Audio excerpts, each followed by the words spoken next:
Welcome back to our channel Bezwadi and cooking corner. Hi అండి, నేను మీ సునీత. ఈరోజు మన వీడియోలో దొండకాయ మెత్తల కర్రీని అయితే ప్రిపేర్ చేసి చూపిస్తానండి. ఈ కాంబినేషన్ మీకు తెలుసా అండి? తెలియకపోతే కనుక ఈ విధంగా ఒకసారి ట్రై చేయండి. టేస్ట్ అయితే చాలా బాగుంటుంది. ఇప్పుడు దీనికోసం స్టవ్ ఆన్ చేసి కడాయి పెట్టుకున్నాను. ఒక 100 గ్రాముల వరకు ఆయిల్ వేసుకుంటున్నానండి. 2 గుప్పుల వరకు మెత్తలను అయితే తీసుకొని ఇలా నీట్గా తలకాయలు తీసేసి క్లీన్ చేసి పెట్టుకున్నానండి. ఇప్పుడు వీటిని వేసుకొని ఫ్రై చేసుకుంటాను. ఇలా లైట్గా ఫ్రై చేసుకుంటే సరిపోతుంది. తీసేసుకుంటున్నాను.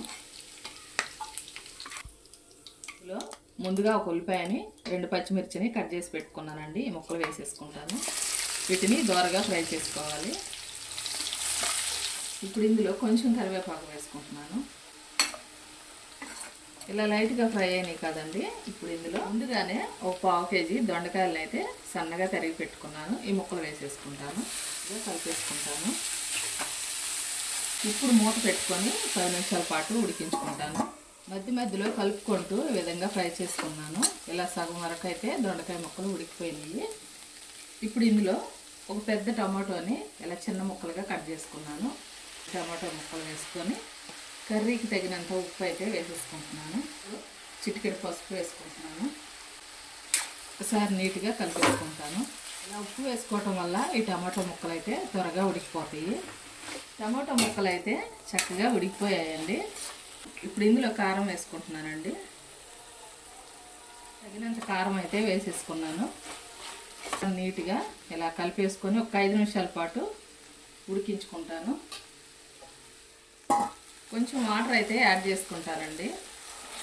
ఇప్పుడు ఇందులో ముందుగా ఫ్రై చేసి పెట్టుకున్న మెత్తళ్ళు కూడా వేసేసుకుంటున్నాను. నీట్గా కలిపేసుకొని ఒక్క 10 నిమిషాల పాటు కర్రీ దగ్గరగా అయ్యి ఆయిల్ సపరేట్ అయ్యేంత వరకు ఉడికించుకుంటాను.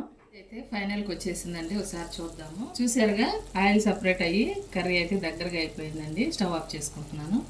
కర్రీ అయితే ప్రిపేర్ అయిపోయిందండి. చూసారుగా ఎంత బాగుందో. మనం ఎక్కువగా దొండకాయలతో రోటి పచ్చళ్ళు, ఫ్రైలు అలా చేసుకుంటాం కదండి. అలా కాకుండా ఈ కాంబినేషన్లో ఒకసారి అయితే ట్రై చేయండి. డెఫినెట్గా మీకు నచ్చిద్ది. టేస్ట్ అయితే చాలా చాలా బాగుంటుందండి. ఒకసారి మీ ఇంట్లో ట్రై చేసి టేస్ట్ ఎలా ఉందో కూడా కామెంట్ చేయండి. ఈ రోజుకైతే ఇంతేనండి రెసిపీ. మరో మంచి రెసిపీతో మళ్ళీ మీ ముందుకు వస్తాను. మా వీడియోస్ కనుక మీకు నచ్చినట్లయితే ప్లీజ్ ఒక లైక్ చేసి సపోర్ట్ చేయండి. థ్యాంక్ యూ అండి.